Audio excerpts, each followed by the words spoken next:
Okay, you can go ahead. Good afternoon, good evening, good morning. Welcome to Africa Online. My name is Ruth Presley, and I am going to be one of the moderators today. We want to welcome you here today. Today's topic is sexually transmitted grades. And you may be wondering, what sexually transmitted grades? What is that? One of the many social media that is going platforms, they ask this simple question: what's on your mind? Taking the cue with all good intentions with response, sex matters and is on our minds. Oh no, you might be saying, but after abortion and sex education, we thought that turning to a disturbing trend in many higher education institutions or campuses is a logical follow-up to some of the ongoing sexually related issues. Not too long ago, some media focused on a new trend on university campuses around the world. It's called sexually transmitted grades. While not totally new, the unhealthy practice where university or high school lecturers and tutors award grades to students based on what sexual favors they solicit and obtain has become common currency. This begs the question, is there a new trafficking market in the academic world? Should that respectable world become a marketplace wherein passing grades in educational pursuits are solicited and obtained as if they are candy or biscuits? Sexually transmitted grades is, in fact, our latest topic of discussion. Should high school and university students earn their academic qualifications by surrendering their sexual treasures to unscrupulous lecturers and tutors?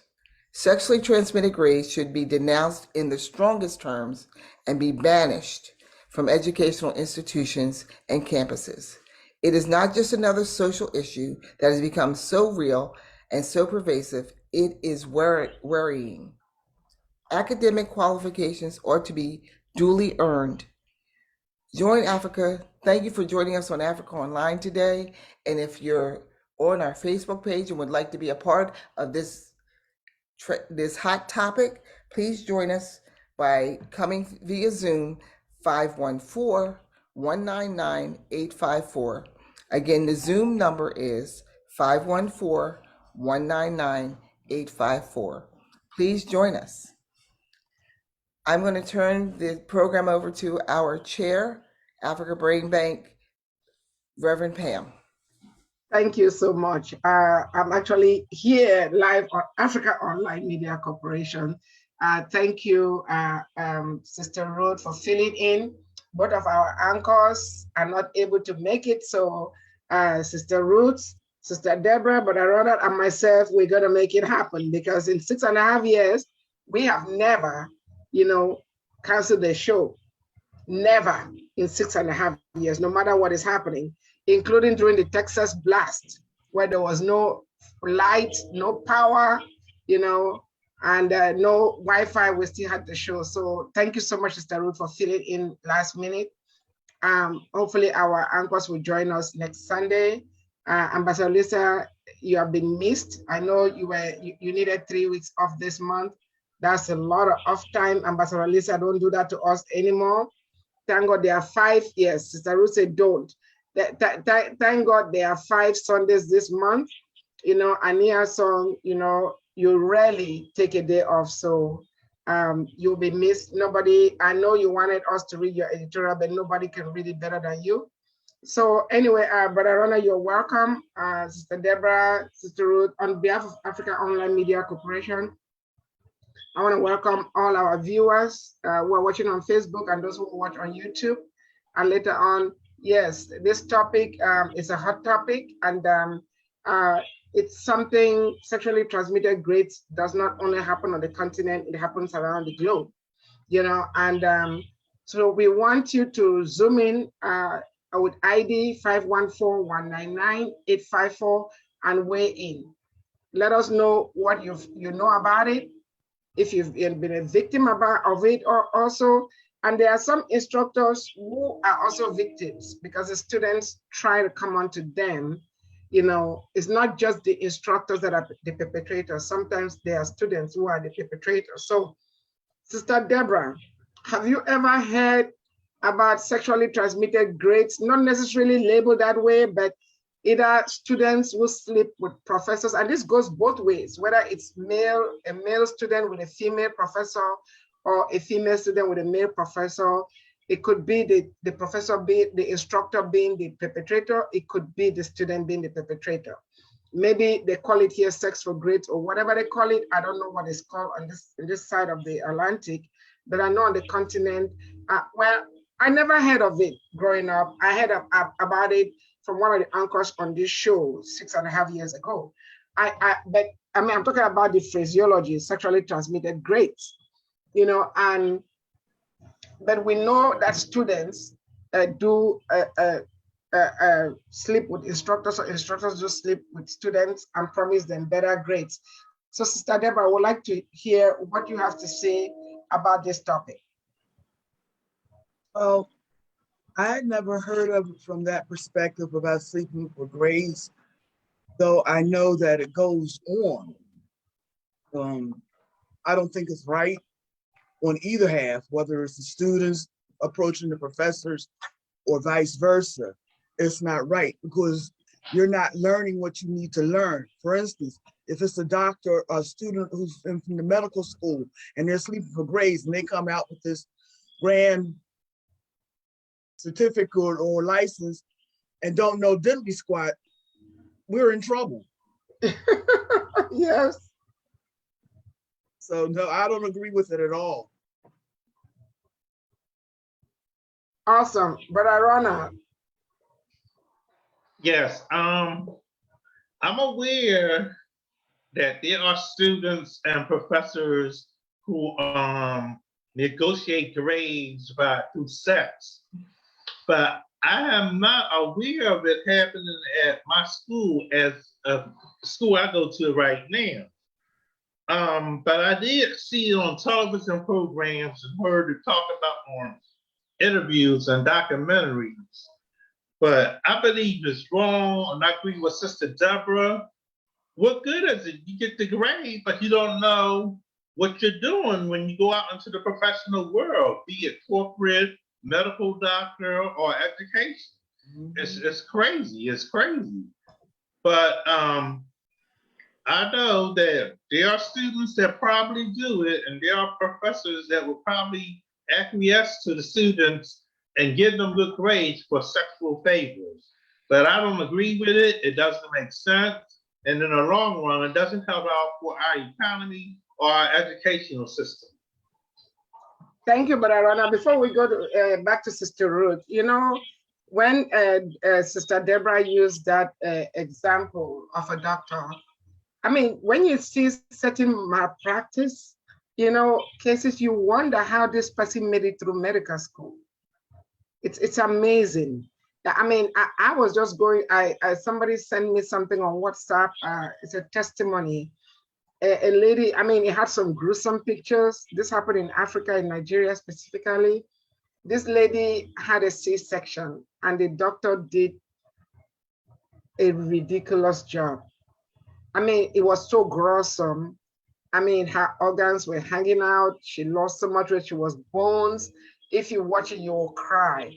They thought she was not even going to survive. You know, she had things were just popping out of her stomach. They couldn't fix it. Severe infection. And it took the Lord healing her when they sent her home to die. And you wonder, how could this person who was an OBGYN do this to this patient? You know, I mean, I'm not saying people do make mistakes. Everybody makes mistakes, but this was gruesome. I mean, this was horrendous. You know, and it's not just that. You have lawyers that can't defend their clients because they don't know the law, or somehow they got a law degree. It's in every profession. It's in even pharmacy. There are people that have made mistakes, horrible mistakes, mixing up. I will tell you one error that I caught, that it was an error between cyclosporine and cyclophosphamide. These are two different drugs. One is for organ rejection, the other one is a cancer drug. And the reason why, first of all, the error was caught, the technician came to me and said, we don't even have enough cyclosporine in the department to fill this. I was not there. I was not the one that was on staff that day. I was the supervisor.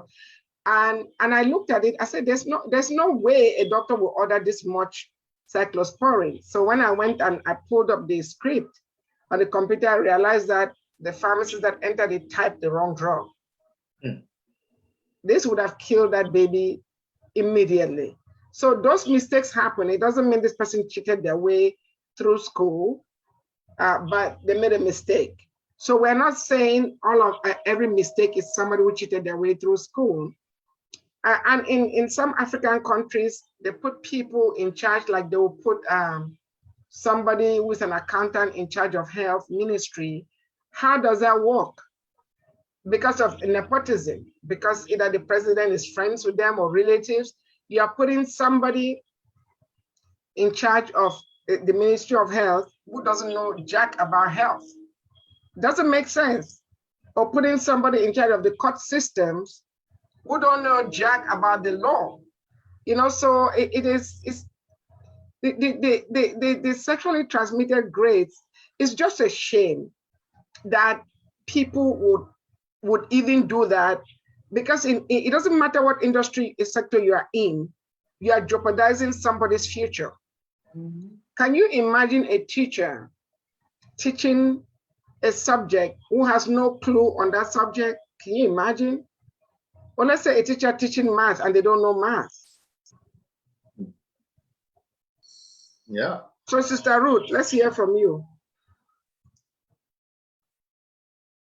For me, it always goes back to integrity and morals and scruples and all those things that we learn as toddlers and going to preschool. Where are your morals? Where are your scruples? Why would you jeopardize someone's life or think that it's okay to bully someone into having sex with you so that you can improve your grade, rather than, I would rather have a grade that I earned than a grade that I know that I cheated to get. And sometimes you see people, you're like, how did you allow this person? I guess what's coming to mind right now is living in community. Mm-hmm. So when you live in community and something comes about that is incorrect, you go and you tell it, you share it, that this professor or this student tried to blackmail me into giving them a good grade rather than submitting to it. I know in high school and your genes are all acting however they act, you think you're in love with this teacher and you begin to admire him or her, and then it turns into something else unless the adult says, no, this is wrong, we're not going to do this. But you know, how many adults will actually say no? And there is a movie, I will not say the name of the movie, but it's an African movie. And this student was very smart, but because the instructor who was one of the most, popular professors on campus, has been getting away with this. He tried to sleep with this girl, and the girl rejected him, and he vowed to fail her, and she did. He did. She fought back. Even the students ostracized her. They tried to turn it around to make it seem as if she was the one trying to seduce the instructor, but it was the other way around. So the sexually transmitted grades is not just people who get grades for having sex. It's also people who are denied grades because they refuse to sleep with the instructor. She went all the way, and it took a good lawyer to win the case against that professor. The professor thought he was untouchable. So there are instructors that will fail students who refuse to sleep with them also.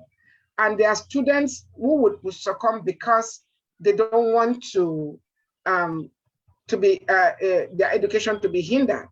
So I see Dr. Chelsea here. Dr. Chelsea, you're welcome. Please unmute yourself and weigh in. We're talking about sexually transmitted grades or people who sleep with students or professors in order to earn good grades. Dr. Chelsea, you're welcome. Can you unmute yourself and weigh in? Dr. Chelsea, you are muted. Sister Ruth, do you have a contact? Yes, I just texted her. She's my friend. She has many years. She has a doctorate in education.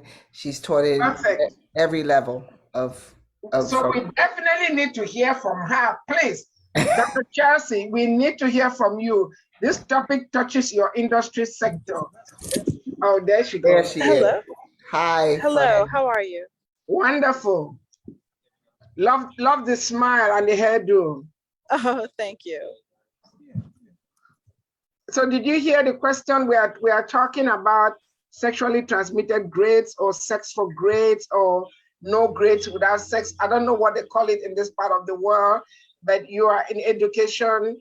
I am sure you've come across something like this. So please, let's hear from you. So I did hear what you were talking about. It seemed it was more related to the college and university level. Mm-hmm. I have taught at the college and university level. Fortunately, I've been blessed to teach mostly at Christian schools. Awesome. But I have been in other secular schools, but I was doing adjunct in other areas. Now, mostly my background is in K-12 education.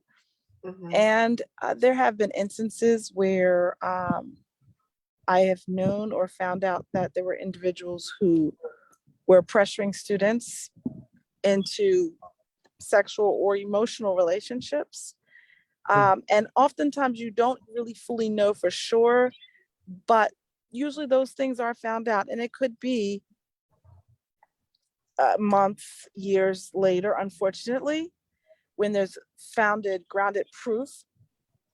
But I have known people to lose their positions, and I would say definite 3 or 4 people come to mind who have lost their permission, their positions in teaching because they compromised themselves in a sexual way with a child. So I know about that in K-12. Thank you, and I'm glad you at least you've heard of it. So what would you say? I remember a few years ago there was a big case that was on television of a married female that had sex with a 14-year-old boy, ended up getting pregnant. She actually went to prison, but they continued the relationship and they got married. I mean, to me, it doesn't make it right, even if you got married. But in a situation like that, or what would you say to a student?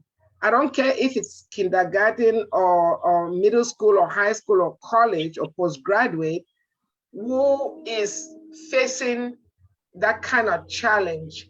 It could be somebody doing their internship and their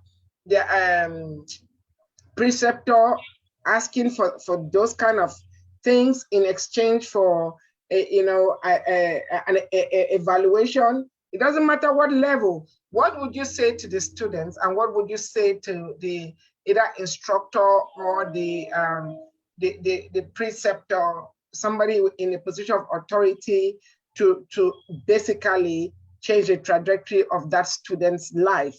Because this happens at every age level, not just with teenagers. What would you say, Dr. Chelsea? And also let us know if there's an oath that teachers take. I don't know but there may be an oath that they take, a professional oath that they take. Please educate us. We would like to hear. And this show is being streamed on Facebook, and thousands of people are going to watch it on YouTube and Facebook for years to come. So you are speaking to a global audience, Dr. Chelsea. So one, there's a lot that's involved, and I think the short word for it is called politics. We hate to think that takes place in education, but it does. We like to think that everybody has our children's interests best in mind, right? But even within that, the fear of litigation, of being sued for falsely accusing someone, or a situation of slander, of libel, that's real. And also the fear of retribution, of being a whistleblower, and the broken relationships, the broken trust that can happen out of these relationships, all of that is real. So when people say, why didn't somebody say something? Why didn't somebody do something?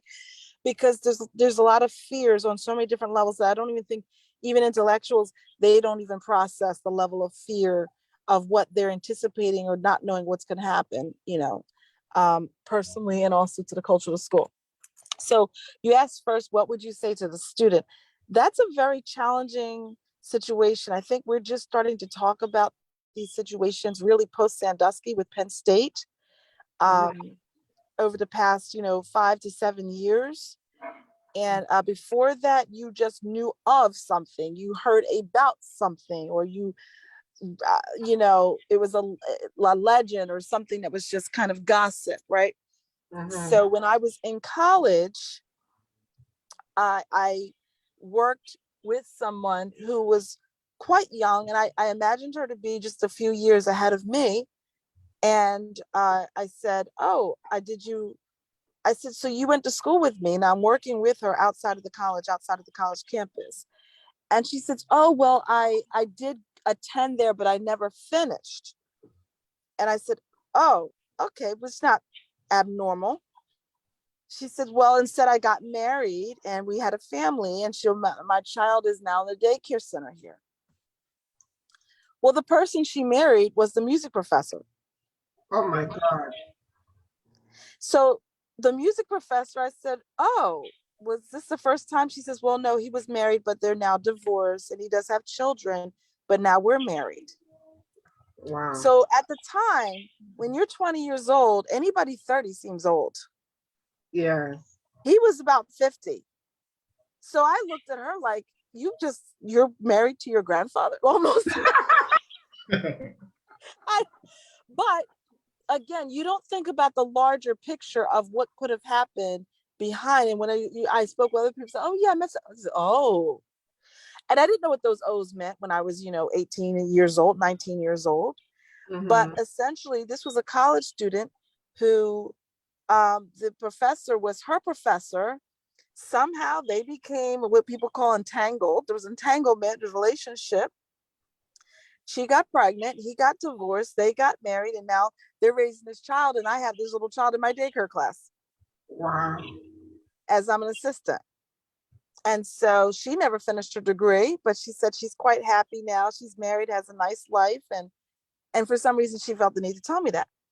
And I said, okay, I'm happy for you, but I didn't think about the greater implications of all that. So when someone's in the middle of a situation, oftentimes I think the person is kind of doe-eyed. They're kind of, in awe, in love, in lust, whatever it might be. They're captivated, just like anybody might be. And so they feel special. And the person with whom they are connected is a special person to them. And so it's very hard to talk to people in those early stages. To bring up that there's something possibly immoral or wrong, or to expose it. Oftentimes that situation can turn bad on you, because people can then change up and say that you're starting rumors. So it's very tricky when you're dealing with a minor, right? You have to be very careful, because parents can turn on you, because that minor might be involved with somebody who the parents absolutely adore. That's true. And That's that my is child's sad. favorite teacher, and they're the reason why my child goes to school, and my child's finally getting good grades. And are you trying to say now that my child didn't earn those grades? Oh my God. Are you trying to say my child is not smart? So there's so many different layers. But see, when things happen, everybody goes, well, why didn't you say something? These are the reasons why. So there's always multiple sides, multiple facets to any story. And so that's why we now have to have Sandusky's Law, where you had to have Act 168, which basically says that when a person is leaving one institution where they're working with children, going to another, the new organization needs to ask the previous one 3 questions. Have they either been questioned for sexual misconduct? Have they been accused? Because being questioned and being accused could be 2 different things. Exactly. So they've been accused, have they been questioned, and have they been convicted? Right? Was there grounds? Or something like this. I can't think of the questions off the top of my head, but the last one might be where they asked to leave their job. Just 3 questions along those lines. And the institution where they're leaving has to answer these questions for the new job, for the new employer, and the person himself has to answer those questions for the employer. Have you been ever cited for misconduct, sexual and moral misconduct? Have you been convicted, or have you left somewhere because of a job? Whatever. That's awesome. Well, it's awesome because these are the things that now post Sandusky, if you're not familiar, is with Penn State allegations that it was all over the news. It was all over. I didn't know that there was actually a law that was. Oh yes, and so it's become Act 168. You can look it up.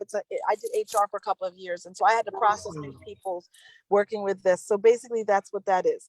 And so if you know that you had somebody in great power, who everyone beloved as an administrator, and you have people who are subordinates who see this behavior or are questioning behavior, and is basically, if you question this behavior, you might lose your job.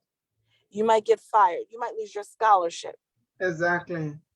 So, so what do you say to the person who's involved, who's the young person? I say be very circumspect. Make sure you know what you know.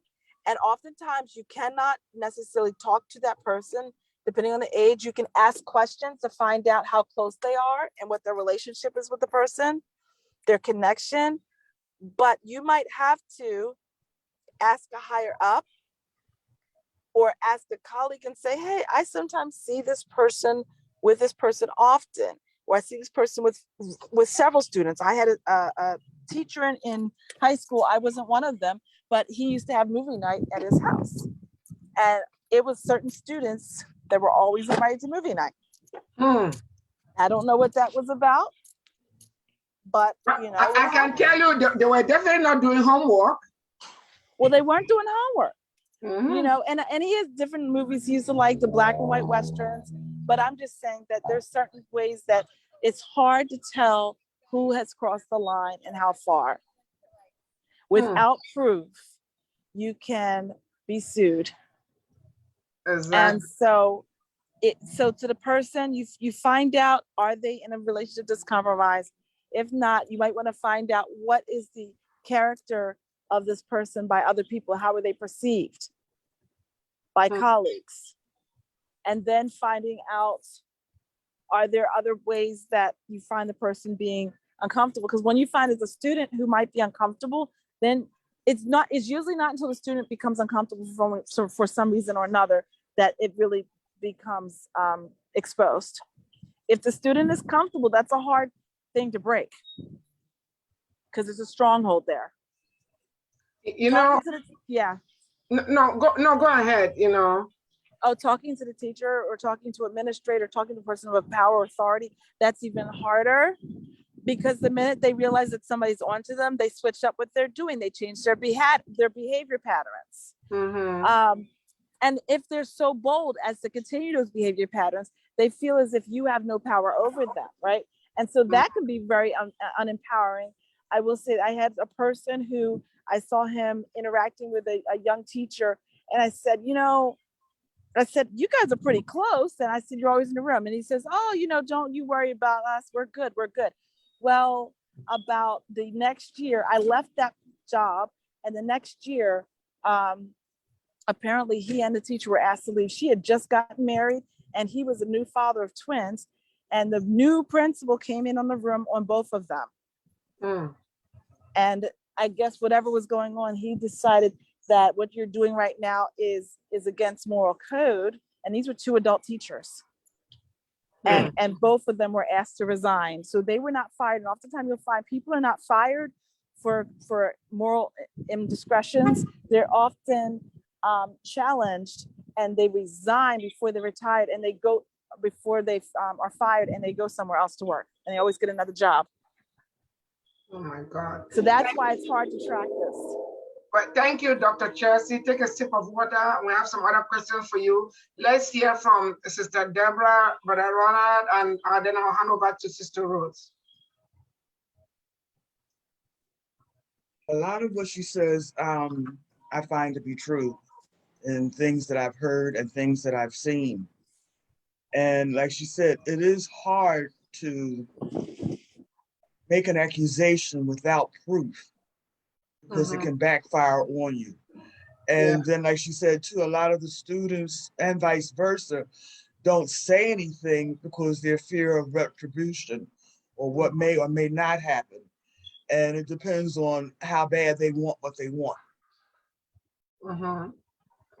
Thank you, Brother Ronald. Your take on what Dr. Chelsea just, I like the perspectives that she took, because I have really not looked at it from that approach. So, Brother Ronald.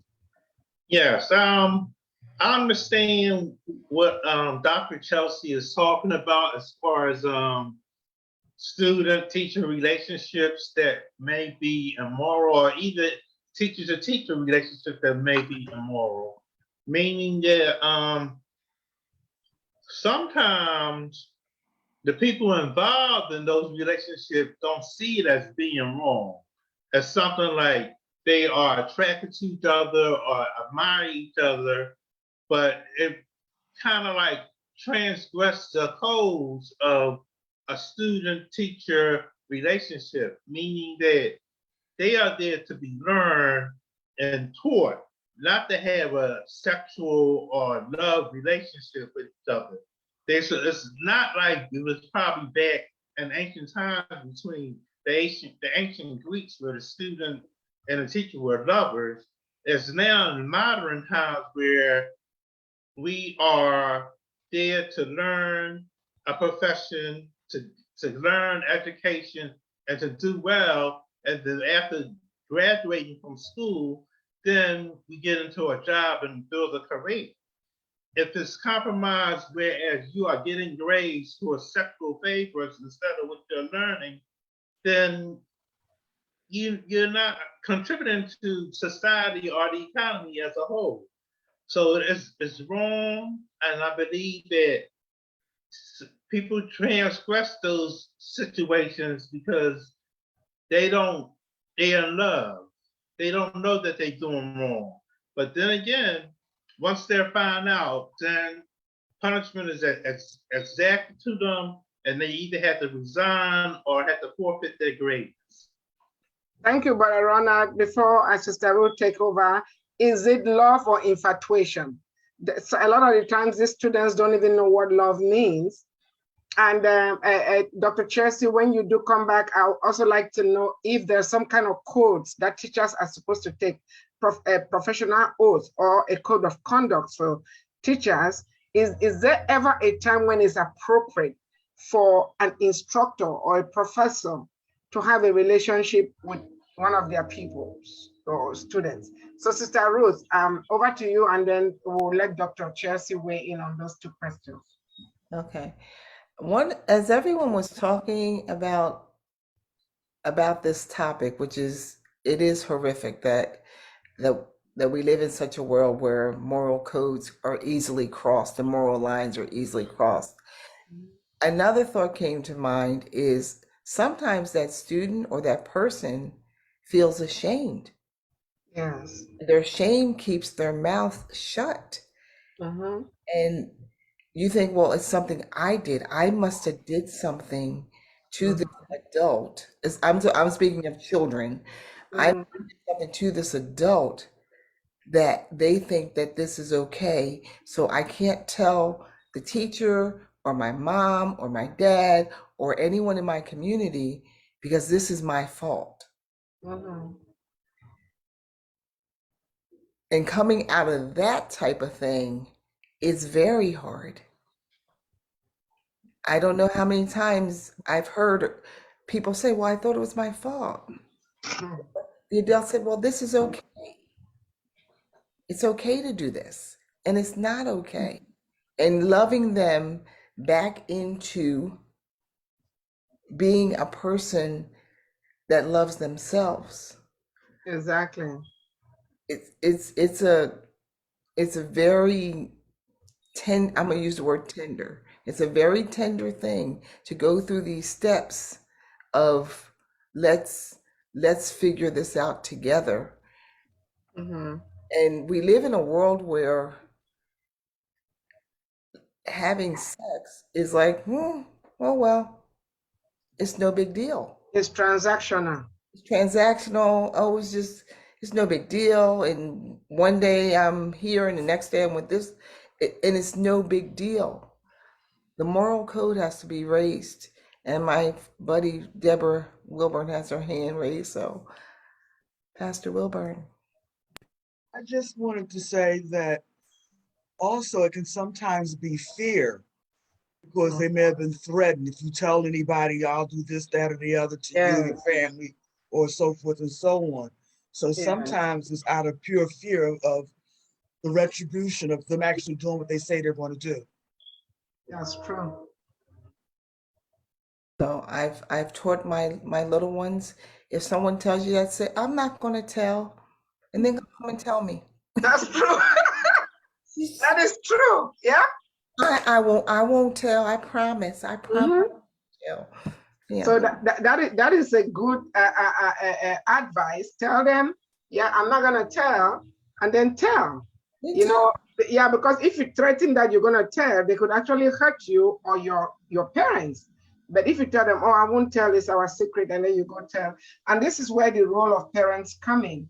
First of all, we need to instill a high self-worth and self-esteem into our children, and let our children know they can come to us no matter what, that you are a safe place, that the home, the family is a sanctuary. So even if somebody threatens them, they will still be able to tell you, because this pedophiles or this perpetrators, they have all kinds of tactics. You know, I am just grateful to God that I was never predisposed to that. Maybe it's because I went to an all-girls Catholic school. I don't know. But we had male instructors, but we never had that issue. As a matter of fact, the only issues that happened in that school were some students who had a crush on some very good-looking instructors. You know, but so something that I don't know if it was Dr. Chelsea who mentioned. I want to comment on that real quick before we give the mic back to Dr. Chelsea. Sometimes the students may like it. They may, because they are impressionable, that doesn't make it right. And that is where the statutory rape comes in. So a young girl may not necessarily consent to sexual relationship just because they don't know right from wrong. They can't discern whether something is right or wrong. So the fact that a minor, that's why there are laws in this country about statutory rape, and most countries have them. Not every country implements them or enforces them, but it's because the government or the law has to protect the minors. For example, coaches are people that are really liked by their athletes, and that's why some coaches can get away with sexual abuse for years before it actually comes out, like it did with this foolish doctor that was with the Olympic the gymnast. I don't even want to dignify him by saying his name here. It goes on for a while before it takes one brave victim to say something. And in universities, especially back home, there are students who just feel like, Oh, did we lose Dr. Chelsea? Sister Ruth, you're muted. Yeah, we did. I hope she can get back on. Yeah, she'll get back. There are students who feel like they don't have a choice. I'm glad now we live in an information technology age where things are on the internet. Just imagine in those days when some students didn't even know what they were going through or something that's happening to other people. But now there's information with a click of a mouse. You can find out what's happening anywhere in the world. So I think in this information technology age that we live in, some of these things, okay, there she goes. Some of these things will be brought under wraps, you know, and okay, she's connecting her audio. So the role of parents, after Dr. Chelsea speaks, I would like Brother Ronald, Sister Deborah, and Sister Ruth to weigh in on the role of parents in this thing. You know, the parents play a key role in this subject. Dr. Chelsea, thank you so much for zooming back in. We lost you there for a minute. So the mic is yours to tell us if there's any professional code of conduct. I'm assuming there is. I'm not an instructor. I'm not an academic. And if there's ever a time when, or a situation where it is appropriate for an instructor or a professor to have a sexual relationship with their student. Dr. Chelsea, over to you. Yeah, okay. Yeah, well, I think we are all aware that there's no appropriate time for a sexual relationship with a student, right? If the person is in college, for example, and professors can be young, while that person is a subordinate, a student in their class, they are not to be engaged in any type of relationship with them, because any type of relationship compromises their ability to be able to give them an assessment or grade that is unbiased.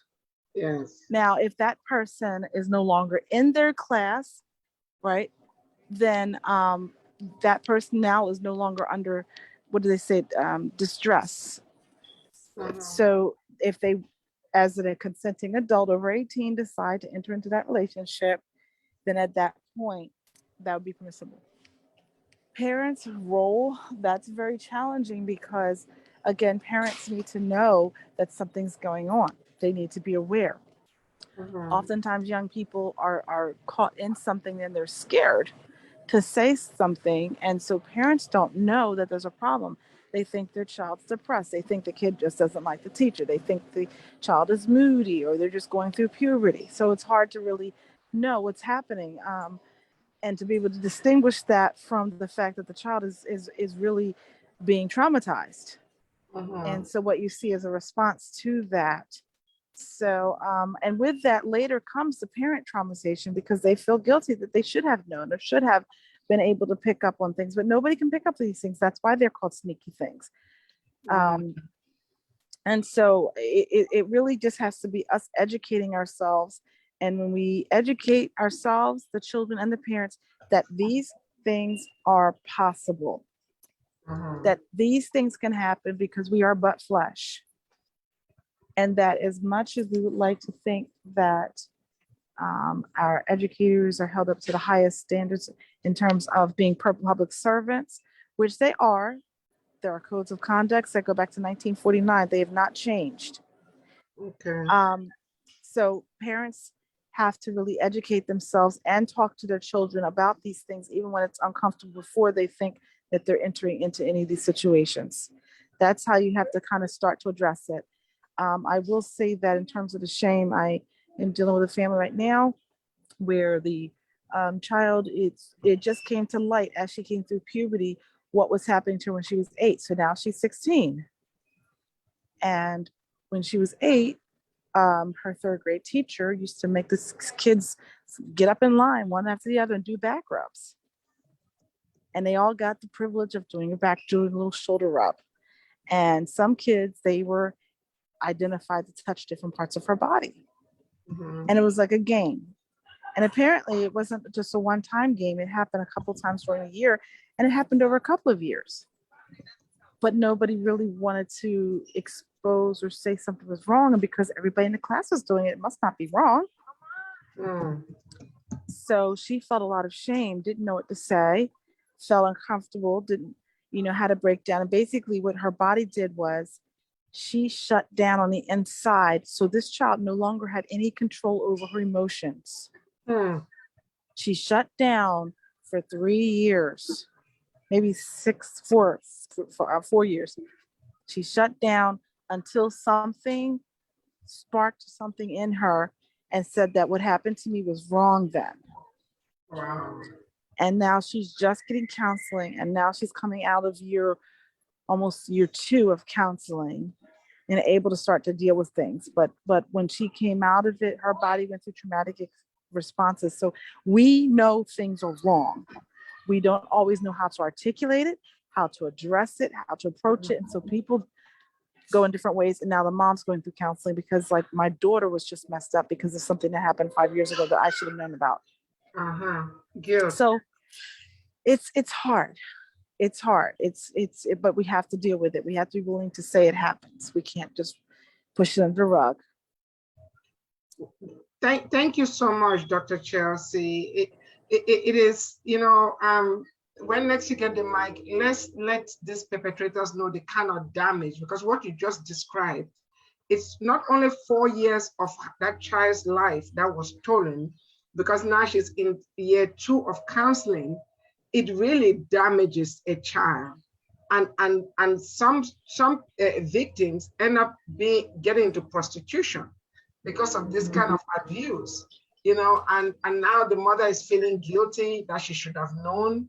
But parents need to pay attention, because a lot of parents these days are distracted with social media, technology, and they don't really pay attention. If your parenting in this age is more difficult than what our parents went through raising us. When we were growing up, a young girl could walk for miles without being afraid by themselves, even at night. It can't happen. Even today, it's young boys, young girls. Everybody is endangered. So I want us to talk about it, but let's hear from Brother Ronald and Sister Deborah, and then I'll hand back over to Sister Ruth. So either comment or ask a question. Go ahead, Dr. I'm so sorry. I want to thank you for the opportunity. I'm just coming into this, but I won't be able to stay on. I'm actually moving my daughter into college, and I'm in my anniversary right now. Oh, wow. Thank you so much. Thank you. Do you want to give us your final thoughts before you leave? My final thoughts are thank you for having a platform to have this conversation, and keep having this conversation, and find other ways to engage with families and schools and children, because this is important. Thank you, Chelsea. Thank you. And we're going to have you back. Sister Ruth will get in touch with you. We're going to have you back. Please, thank you so much. You're welcome. Take care. All right. Sister Ruth, over to you. Wow. I am just glad that Chelsea was able to get on for that little bit of time, because I know she added so much value. I've known Chelsea since she was in high school, and now she's a mother of 4, and she's driving off one of those babies to college. So it's like, but I just think that I know we need to have open conversations so that people know this is not okay. This is not normal. This is not something that we accept. Children need to know that they are safe and they are protected by us in the community, even if their parents may be missing something, because I know there are a lot of good parents out there, and sometimes when it's right before your eyes, you still don't see it. Yep, hiding in plain sight. It's right before your eyes, but you don't see it until it's revealed. And it's like, oh my gosh, I had all these little, you get these little signals and signs. Signals and signs that something is wrong. But we kind of ignore them because we really don't want to believe that someone would hurt our child, or that our child would do something, that our child wouldn't be open enough and honest enough, that my child would we believe that our children would come to us and say, this is happening. The conversation just has to open up, and it has to be real, and it has to be raw, so that kids know that it's not okay. Adults know that it's not okay. And all the time we spend on social media laughing at cats, which is fine. I think we need to start posting on social media that it's not okay, that this is wrong on every level. And I agreed 100% with Chelsea. When it is if it is a student and a teacher, no matter what the age, there should never be a relationship until that student-teacher relationship is over. I don't know who you wanted to go to next, but. No, you are the co-anchor, so go ahead. You're Ambassador Lisa today. Well, I will turn it over to Brother Ronald and then Sister Deborah. Yes, thank you, Sister Ruth. When I was in junior high school, to show you how complex and complicated this issue can be, we had a teacher that used to teach Spanish, the Spanish language as a second language. And in my school was integrated. It had whites, blacks, and Hispanics in it. And what he used to do was play with the Spanish-speaking students, more particularly the girls, by touching them and saying things in Spanish. Now, the touching to me seemed inappropriate, but since he was playing with them, neither the girls that he was touching or the other students would say anything because they said, oh, he's just playing around, he's just kidding. But to me, I saw it as inappropriate. So to bring it on another level, it's not always as clear cut as far as that student and teacher relationship is, and as far as their, quote, love, playfulness going together, and how you can distinguish whether it's inappropriate or not. And he did it for years, and other teachers and the students didn't really say anything, but to me, I've seen it as something wrong or kind of like disarray, taken astray. And I don't think he ever got prosecuted or punished for it because he used to play with the girl students, speaking to them in Spanish and touch them, to me, inappropriately. So it's very complex. Just like Dr. Chelsea says, there's a lot of politics and there's more to it than just that clear cut of as appropriate or inappropriate. But you know, but I don't like, a teacher can play with a student without touching them. Right. And there are sensitive points, you know, or maybe just permit me to call it sexually pivots, you know, sexual pivots on the human body, that if the teacher touches, is sending the student a wrong signal. So there's nothing like, oh, he's just playing with them. Oh no, people have been playing, and it created babies or created diseases, transferred diseases. So it's not about just playing. You know, well, let Sister Deborah weigh in because we're coming up to the top of the hour. And in the next hour, I would just like for us to, after the announcement, focus on advising our students and the instructors and parents what to do. We know the problem is there. How do we fix it? How do we deal with the perpetrators and violators of this trust? So, Sister Deborah. Excuse me. It can be a very touchy subject because of the aspects of it, the different aspects, not knowing, like you say, the clear-cut reason. And like what Ronald was saying about the touching, I have, from what I've understand and learned, that is considered grooming. And that's, he was doing it in the class to see how far he could get. And then maybe outside of class, there was something else going on. Nobody really knows, but that's the way that starts with the inappropriate touching and, oh, they let me get away with that. Okay, maybe I can go a little further. So I believe that you should keep your hands to yourself, period. Period. Keep your hands to yourself. I came up through some stuff and I was tight-lipped about it. Not because I was afraid, just because I was afraid. I was afraid of my mom and I was afraid of the person. So I kind of just left it. And nobody knew anything about it for 17 years. Wow. But looking back, I should have done things differently.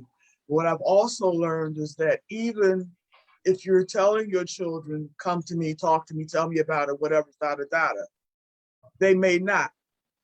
And not necessarily because they're afraid, but because, and it is a fear, but it's not a fear of what's going to happen to them. It's a fear of how you're going to feel about it, about how it's going to hurt you. So children take all that into consideration as well. So Sister Deborah, talk to that Deborah, the current Deborah, what to do. There are several Deborahs out there, and so that they don't have to wait 17 years to do it. So talk to them like somebody who has been in that situation and wish 17 years later they had handled it differently. There are several of those as we speak, both on the continent and here in the diaspora. Well, my best advice is she frozen? I think so, yes. We can't hear you. You're frozen a little bit. Okay. As many have gone through this, and I've seen the pain and the hurt that it causes in families. Okay, she's back. Deborah, are you back? She's still frozen. So you're frozen. There you go. Okay. Unmute yourself. Unmute yourself. I don't know what happened, but I'm back. But so in the long run. Maybe the perpetrator didn't want you to talk about it. Pardon? I said maybe the perpetrator from years ago did not want you to say anything. Yeah, well, he's no longer around, so. Good. All right. And I have another story about that, but that'll be for another time. But just say something, no matter how bad you feel about it. It's not your fault. You didn't do anything wrong. They're the adult. They knew better, and they knew what they were doing when they started. So speak up. Exactly. Speak up. Okay. We are coming up to the top of the hour. I want everybody to think about this before and weigh in when we come back. There are some instructors that take advantage of children from a broken home or an unhappy home. They see these children, they are withdrawn. Nobody shows them love at home. So the instructor places themselves, in a position of a godfather or a savior. And now these students feel obliged to do something or reward them. So the students are doing it willfully, not knowing that it is not appropriate. And that instructor should not welcome it, those advances. So it's not always the instructor who is the initiator, but you are really abusing this child, damaging this child. If this child is from a broken home and they look at you like some kind of a savior, and you are abusing that position of power, not only are you abusing your position of power, you are more dangerous to this child than the unhappy home that this child is coming from, because you are making this child, it's like a double jeopardy, and the child will be messed up for life because they may even end up in their adult life in an abusive relationship, and they will accept it because they are afraid that if they don't, they'll be alone. There'll be nobody to love them. So I want everybody to think about that. We are at the top of the hour. I'm going to play the anthem, and then we'll make the announcements, and I'll also share a couple of things before we come back to this topic. So let me play the anthem. Oh, Africa. Oh no. Africans, Africans for Africa. Africans, Africans for Africa. Africans, Africans for Africa. Africans, Africans for Africa. Africans, Africans for Africa. Africans, Africans for Africa. Africans have many bright ideas. If only you let us share. If you really want to know my history, please come, sit down, listen to my story. God gave us a wisdom. He guides our footsteps, makes us shine and transform. Hey, as one people, with so many cultures, yet indeed we are one. Stand up, Africans, let's save Africa. Let us all unite behind Africaonline Media Corporation. Stand up, Africans, let's save Africa. It's time to come together, promote awareness, progress, and solution. Hey. Africans, Africans for Africa. Africans, Africans for Africa. Africans, Africans for Africa. All Africans can rally for a common cause, to believe without judgment in what our brother does,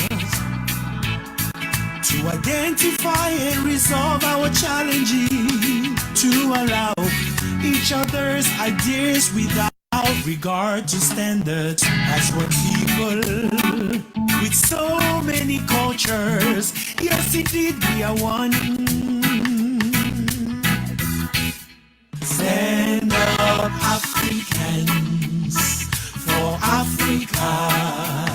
Let us solve all the problems plaguing our continent. Stand up, Africans, let's save Africa. Let us empower Africans in and out of Africa. Stand up, Africans, for Africa. Africaonline Media Corporation, that's a good way to start. Stand up, Africans, let's save Africa.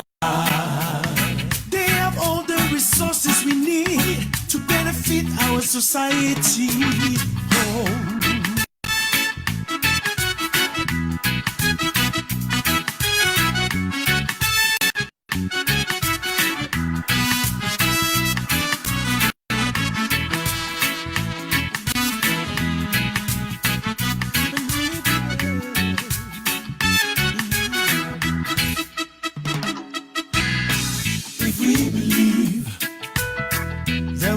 Education for everyone. If we believe prosperity for Africans, if we believe medical facilitation for Africans, if we believe stand up, Africa, yes, for Africa. Africaonline Media Corporation, that's a good way to start. Stand up, Africans, let's save Africa. Africa is the cradle of civilization, the motherland. Stand up, Africans, for Africa. We were enslaved not because we were weak, but because of our hospitality. Stand up, Africans, let's save Africa. Jump on the Africaonline miracle jet. Don't be left behind. Stand up, Africans, for Africa. Together we shall succeed. Together we will win. Stand up, Africans. Let's save Africa. We are writing our own story. The truth, and we shall tell it to the world. Stand up, Africans, for Africa. No more lies. Africans own Africa. No more lies. Africans own Africa. And we own full rights to that song. Africa for Africans, you know. We are writing our own story, the truth, and we are telling it to the world. And next week, we are going to be talking about sexual harassment and bullying. And we're gonna have an amazing psychologist on here. Dr. Nicholas Santos will be our guest. Well, he's not really a guest. He's one of the founding members of Africaonline Media Corporation. So he will be on next week. And I am just really excited because even if only one perpetrator would turn from their wicked ways from this show, mission is accomplished. We are making a difference. We'll be making a difference. We are not trying to spend money to track any research or data because we are not trying to get any human award for what we are doing. Our motto is raising awareness about issues that affect Africans and people of African descent, seeking solutions to those issues and making progress from there. So when we say Africans, we mean all people of African descent. We know the same problems our brothers and sisters face on the continent is the same problems that we face here. You know, it doesn't matter the zip code, but they are the same. So that's what we're going to be talking about. Just a couple of updates on the Operation Borehole. I want to thank all of you on this panel who donated to the borehole, and some of you are making monthly donations. Thank you so much. The borehole was completed last year, end of last year, I think it was December, and the ribbon cutting has been rescheduled a couple of times. It was supposed to happen last week, but there was a national crisis in Sierra Leone. The police station close to Kaini district was burnt down. The vice president issued a national curfew. BBC carried it. Our team members were on their way to that village when this happened, so they had to take cover in a nearby village. I'm happy to say they were not hurt. They went back home the next day untouched. However, right now, even though things have calmed down, they have not rescheduled the ribbon cutting. They were on their way there with the Ministry of Health officials. So the government is a stakeholder in this. The local community leaders are stakeholders, but the training for the local community team members did take place. We are heading next to Kenya, but we need this ribbon cutting before we can schedule another fundraiser. We want our donors and viewers to see what we did with the 11,000, I think 200, 300, our accountant is not here, that we raised. Every penny of it went to that borehole. And the contractor who did it was moved by what he saw during our event. He waived his fees, which was close to $10,000, and basically did this for free. So all of the money raised went to the cost of the solar power borehole. I am pleased to say one of our directors at Africa's Brain Bank is linking us up with a lady who is installing solar power in Africa, and she is going to collaborate with us so to keep our costs low. So she will do the solar power and we will do the borehole. Isn't that a blessing? But that maternity has electricity. So I mean, it's good to obey God, because we set out to just sink a borehole, and now not only do we provide water for 30,000 people, the facility, the maternity room has electricity. which is such a blessing. So we are really, let's keep doing this. If you would like to donate, it's an ongoing project. If you would like to donate, go to africaonlinetv.org and make it a tax-deductible donation to Operation Borehole 55. You will not know how many lives have been saved. I mean, this facility now has clean water. They can clean the delivery beds. They still need other needs, but for now, we are sticking with waters and electricity. That's what we're sticking with right now. We're not trying to build a new building or none of that. We are sticking with water. Our slogan is water is life. It's funny because I came across another organization that is using the same slogan, but that is our slogan. We came up with that slogan. We didn't copy it from anybody. That doesn't matter, but we're using that slogan because water is life, So again, if you like to make a donation, please go to africaonlinetv.org and make that donation. And as was mentioned earlier, Africa's Brain Bank, our sister organization who has boots on the ground, implemented that project on behalf of Africa Online at no cost to Africa Online.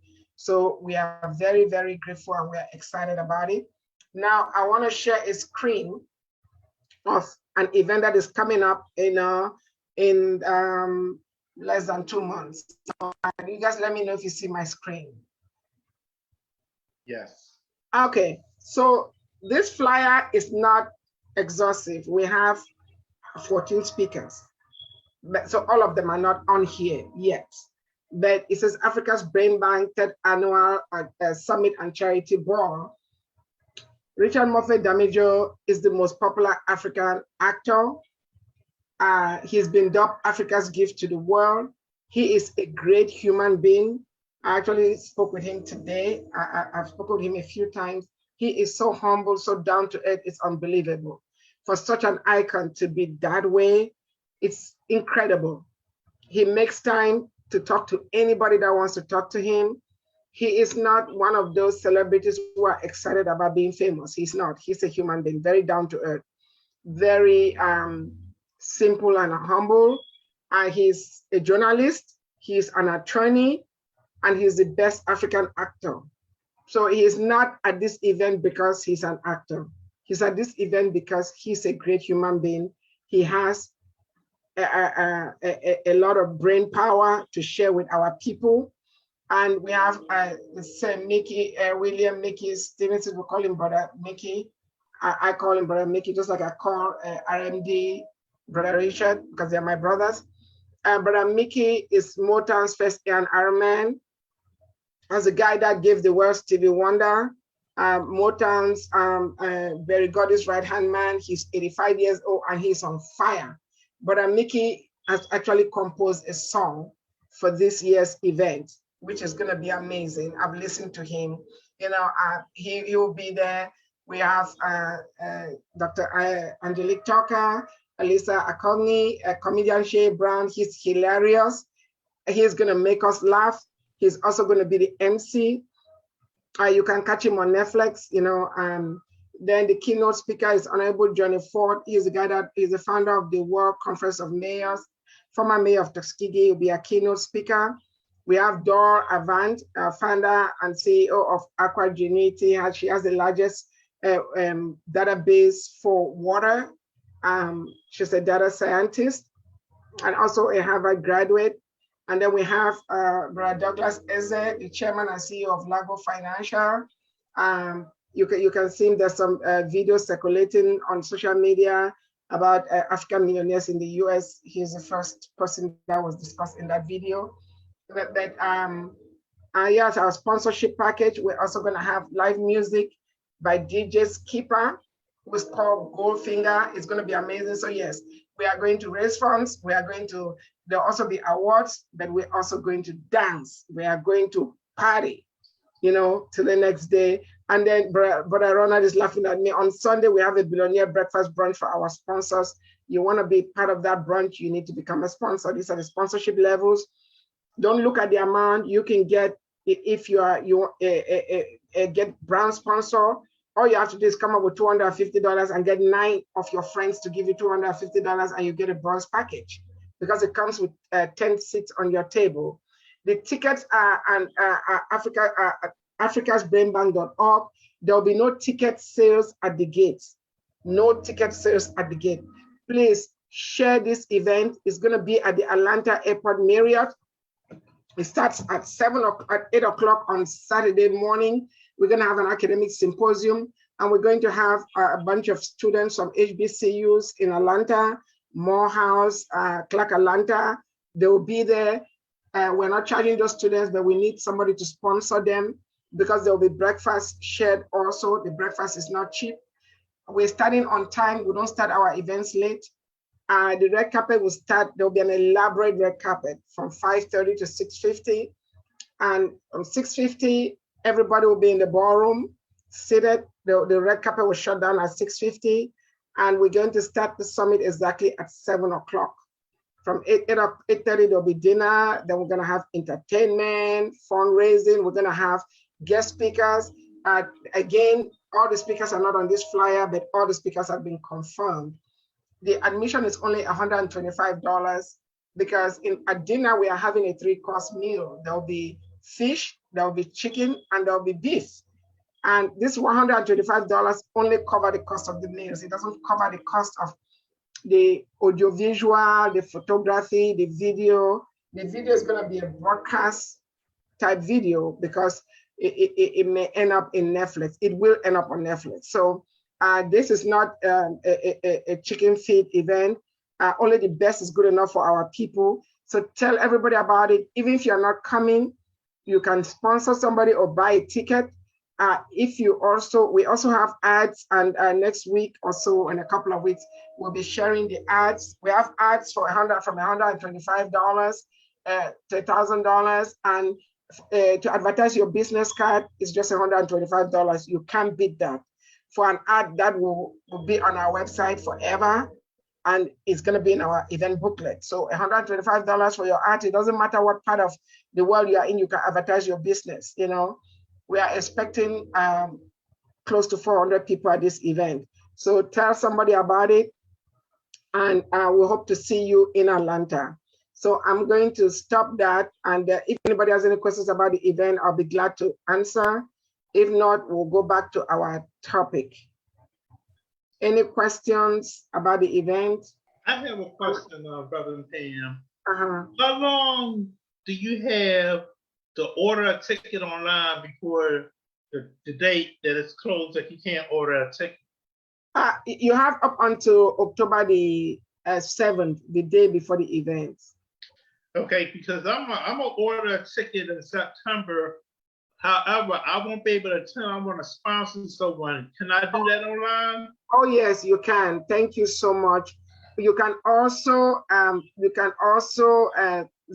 to our website and send us Zelle and put them, because if you go to the website and send us Zelle, we will get 100% of the money, and just put you want to sponsor.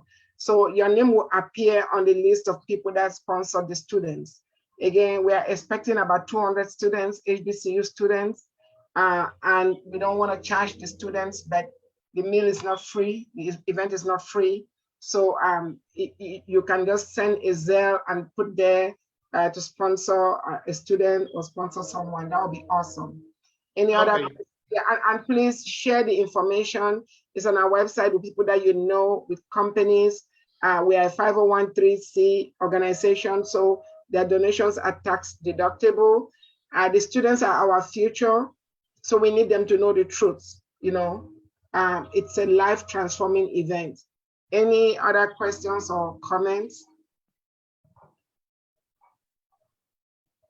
Sister Ruth, you're muted. I was just saying, no, I don't have any questions. Okay. Sister Deborah?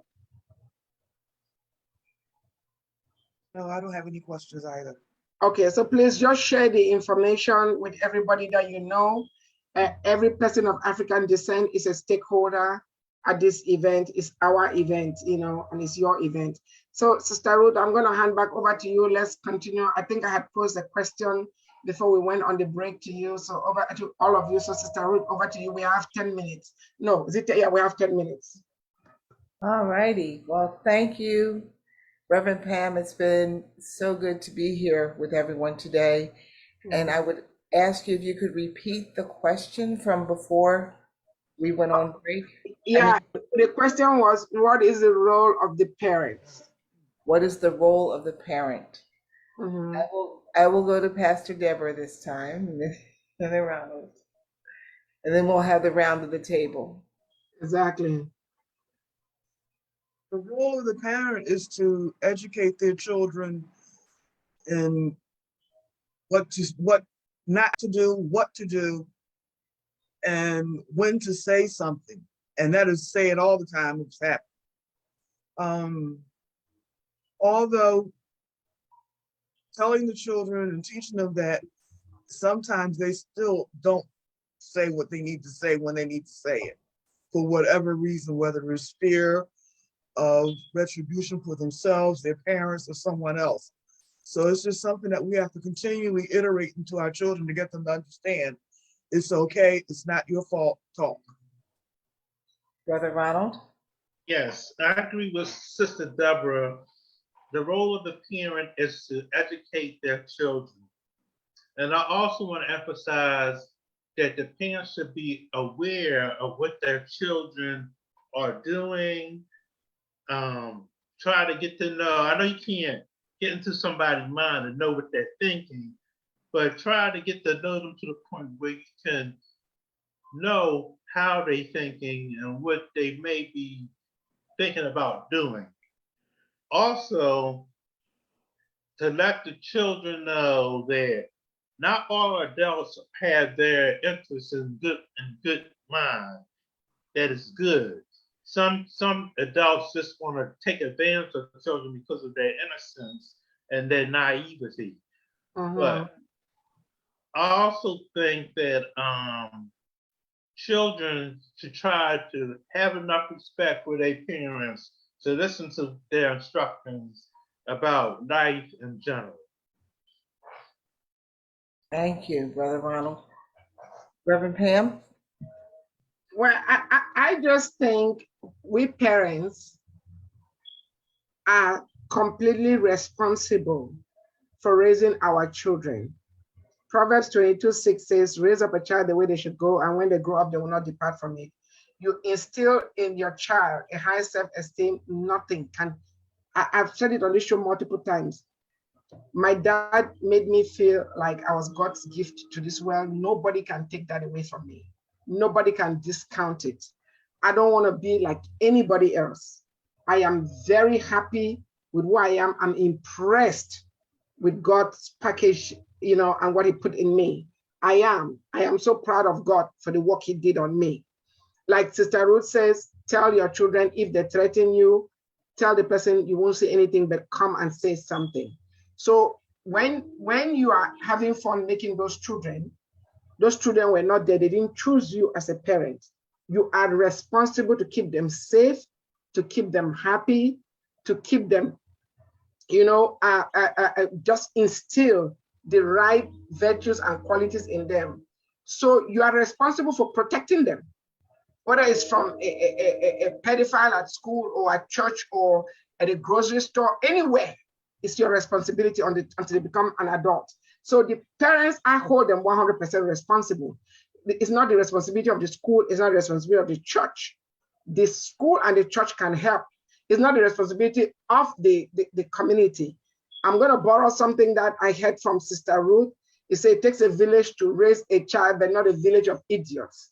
I would say, yeah, it takes a village to raise a child, but not a village of pedophiles. So let me borrow that. We have just 7 minutes for the last round, but I want to say I hold the parents 100% responsible. Anything that comes, anybody else will contribute, it's a bonus. Sister Ruth. Yes. The parents are 100% responsible for their children and the raising of their children. Things happen. Parents are human.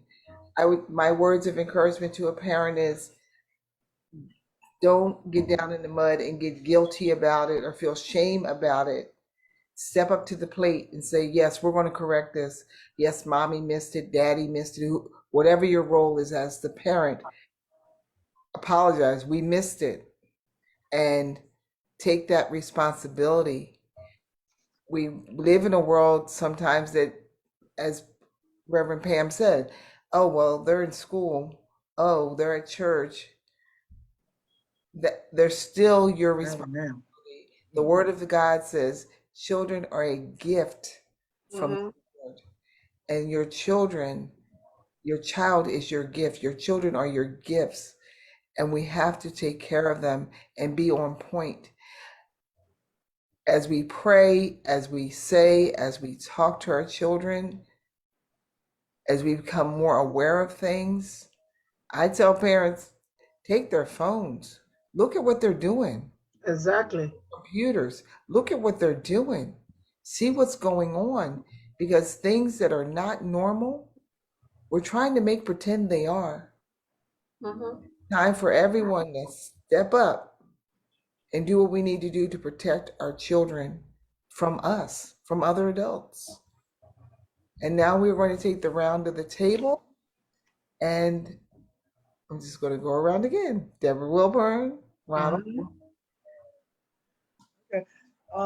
One thing I'd like to iterate is that parents need to know what to look for as well, not only in the children, but in the people around them. Exactly. Because those who are pedophiles tend to groom the children. They'll start out with little things and see how far they can get. And once they get past that stage, they go to the next stage. And then the next thing is something's happening. But if you're aware of what people will do in order to groom the child, then you're better able to see what's going on. And you can also tell from the child's disposition. If they change from the happy-go-lucky child to the introvert, something's wrong. And we need to pay attention to those things. Brother Ronald?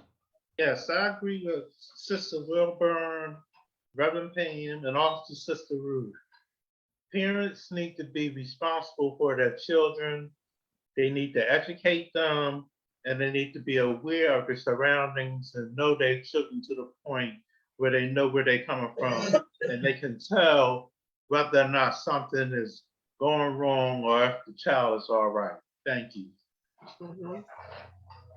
And we'll just keep saying it. Parents are responsible, but don't be guilty or feel shame. Children know there's nothing they could ever do to make you be ashamed of them, that they can come to you, that you are their safe landing place, no matter what's going on. And as our children grow and they get involved in things, if they don't want their parent to know, somehow they'll figure out a way that mom will never figure it out or dad will never figure it out. Just be aware. My final word is be aware. Reverend Pam. Thank you so much. And you know, if there are children who don't feel comfortable coming to their parents, let them go to an aunt, a favorite aunt or a favorite uncle, or somebody that they trust. But whatever they do, they must say something. They have to say something. Don't keep quiet. Your parents are not God. They will never be able to tell what is in your mind, you know. And some of these students, they overcompensate. They may not even become an introvert, or they may just withdraw, but without really making it so obvious. But they have to say something. And for those schools or organizations that cover up the acts of the pedophiles, including churches, I say shame on you. A big shame on you. If you see somebody doing something wrong, nobody is above God's judgment. You may get away with it and not answer to the law, but you will never escape God. So, and if you know about it and you don't say anything, you are an accomplice. You are. You are even worse than the person who is doing it, because it means only God knows how many people you have covered up. You know, you are guilty by association and guilty through knowledge and not doing anything or lack of action. You know, so we want to just, and for those who have been victims, we pray that God delivers you from any scars, any damage that these evil people did to you. And today is a good day to start a new day. Today is a good day. So don't punish yourself. Don't feel worthless. If you continue to suffer and focus on the scars, it means you are still giving the perpetrator power over you. So disgrace them by becoming somebody better, and just forgive them and get over it. Thank you, Sister Ruth. Thank you, Sister Deborah. Thank you, Brother Ronald, and Ambassador Lisa and Nia Song, Asonglefac, Nkemleke. You have both been seriously missed. Sister Ruth, extend our gratitude to Dr. Chelsea. Her contribution was truly epic. Thank you all, and be safe and be well. God bless. God bless.